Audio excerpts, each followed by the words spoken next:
ಕೋಡಿಯ ದೇಗುಲ ದರ್ಶನ ಕಾರ್ಯಕ್ರಮಕ್ಕೆ ಸ್ವಾಗತ. ನಾನು ದಿವ್ಯ ಜ್ಯೋತಿ. ಲೋಕಕಂಟಕನಾಗಿದ್ದ ದಾರಿಕಾಸುರನ ಸಂಹಾರಕ್ಕೆ ಭೂಮಿಗೆ ಬಂದ ಶ್ರೀ ಭಗವತಿ ದೇವಿ ಸಮುದ್ರ ತೀರದ ಸುಂದರ ಪರಿಸರದಲ್ಲಿ ನೆಲೆಸಿದ್ಲು. ಈ ಮೂಲಕ ಜನರ ಕಷ್ಟ ಕಾರ್ಪಣ್ಯಗಳನ್ನು ನಿವಾರಿಸ್ತಾ ಭಕ್ತರ ಆರಾಧ್ಯ ದೇವಿಯಾಗಿ ನೆಲೆಸಿದ್ಲು. ಕೋಡಿಯಾಲ್ ಬೈಲ್ನ ಶ್ರೀ ಭಗವತಿ ದೇಗುಲದ ಮತ್ತಷ್ಟು ವಿಶೇಷತೆಯನ್ನ ತಿಳಿಯೋಣ ಬನ್ನಿ.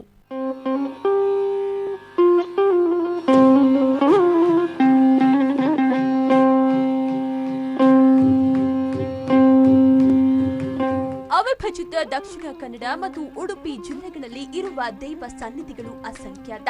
ಕರಾವಳಿ ತೀರದುದ್ದಕ್ಕೂ ಸಾಗಿದಂತೆ ಭಕ್ತರ ಮೈಮನಗಳಿಗೆ ಶಾಂತಿ ನೆಮ್ಮದಿಯನ್ನ ಒದಗಿಸುವ ಶಾಂತಿಧಾಮಗಳಾಗಿ ದೇವಾಲಯಗಳು ಗೋಚರಿಸುತ್ತವೆ. ಆ ದೇವಾಲಯಗಳ ಪೈಕಿ ಕಡಲ ತಡಿಯಲ್ಲಿ ವಿರಾಜಿಸುತ್ತಾ ಸಕಲ ಭಕ್ತಾದಿಗಳ ಆರಾಧನಾ ತಾಣವಾಗಿ ಕಂಗೊಳಿಸುತ್ತಿದೆ ಮಂಗಳೂರಿನ ಕೋಡಿಯಾಲ್ ಬೈಲ್ನಲ್ಲಿರುವ ಕುದ್ರೋಳಿಯ ಶ್ರೀ ಭಗವತಿ ಕ್ಷೇತ್ರ.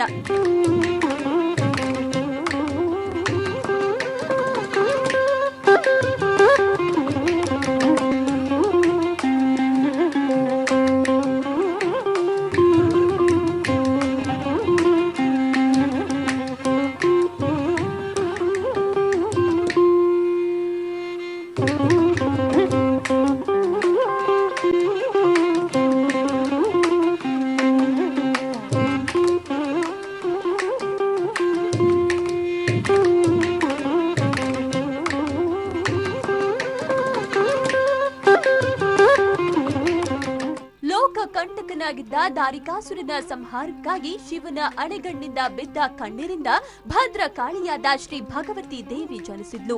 ದಾರಿಕಾಸುರನನ್ನ ಸಂಹರಿಸಿದ ಶ್ರೀ ಭಗವತಿ ದೇವಿ ಶಿವ ಪರಮಾತ್ಮನ ಆಣತಿಯಂತೆ ಭೂಲೋಕದಲ್ಲಿ ನೆಲೆಸಿದಳು.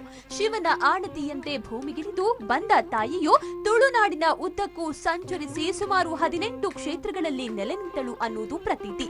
ಅದೇ ರೀತಿ ಮಂಗಳೂರಿನ ಕಡಲ ತೀರದುದ್ದಕ್ಕೂ ಸಂಚರಿಸಿ ಸಮುದ್ರ ತೀರದಲ್ಲಿ ಅತ್ಯಂತ ಮನೋಹರ ವಾತಾವರಣವನ್ನ ಹೊಂದಿರುವ ಕುದ್ರೋಳಿ ಬೊಕ್ಕಪಟ್ಲ ಎನ್ನುವ ಪ್ರದೇಶದ ಪ್ರಾಕೃತಿಕ ಸೌಂದರ್ಯಕ್ಕೆ ಮನಸೋತು ತಾಯಿಯು ಅಲ್ಲೇ ನೆಲೆಸಲು ಸಂಕಲ್ಪಿಸಿದಳು ಅನ್ನೋದು ಪ್ರತೀತಿ.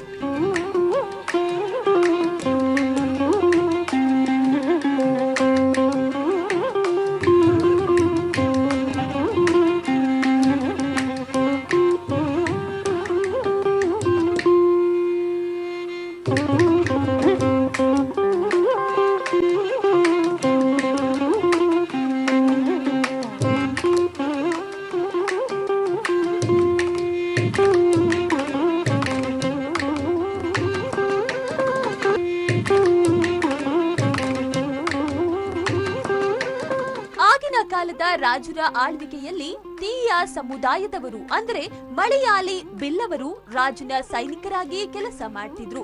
ನದಿ ಸಮೀಪವೆಲ್ಲ ಗಡಿರೇಖೆಯಾಗಿದ್ದರಿಂದ ಕುದ್ರೋಳಿಯ ಬೊಕ್ಕಪಟ್ಟಣದಲ್ಲಿ ಗಡಿ ಕಾಯುತ್ತಿದ್ದ ತೀಯ ಸಮುದಾಯದ ಸೈನಿಕರು ಕೆಲ ವರ್ಗದವರು ಅನ್ನುವ ಹಿನ್ನೆಲೆಯಲ್ಲಿ ಬೇರೆ ದೇವಸ್ಥಾನಗಳಿಗೆ ಭೇಟಿ ನೀಡಲು ಆಸ್ಪದ ಇರದೆ ಆ ಕೊರಗು ಎಲ್ಲರನ್ನ ಕಾಡ್ತಿತ್ತು.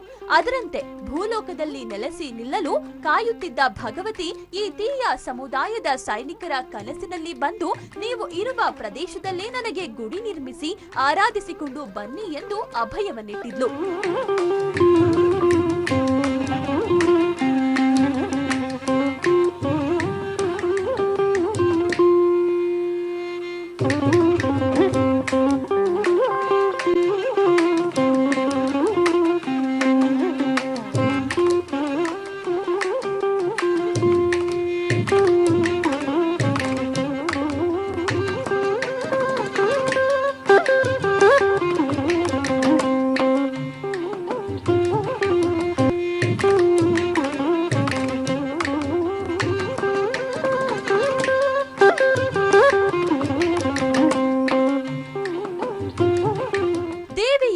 ಅಭಯವನ್ನ ಪಾಲಿಸಿದ ತೀಯ ಸಮುದಾಯದ ಸೈನಿಕರು ನಿರ್ಮಿಸಿದ ಈ ಕುದ್ರೋಳಿ ಭಗವತಿ ಕ್ಷೇತ್ರದಲ್ಲಿ ತೀಯ ಸಮುದಾಯದವರೇ ಭಗವತಿಯನ್ನ ಪೂಜಿಸಿಕೊಂಡು ಬಂದ್ರು. ಅದರಂತೆ ಇಂದಿಗೂ ಈ ಕ್ಷೇತ್ರದಲ್ಲಿ ಪ್ರತಿನಿತ್ಯ ಪೂಜೆಯನ್ನ ಮಾಡುವುದು ಬ್ರಾಹ್ಮಣರಲ್ಲ, ಬದಲಾಗಿ ಇದೇ ತೀಯ ಸಮುದಾಯದವರು ಅರ್ಚಕರಾಗಿ ಪೂಜೆ ಸಲ್ಲಿಸುತ್ತಾರೆ.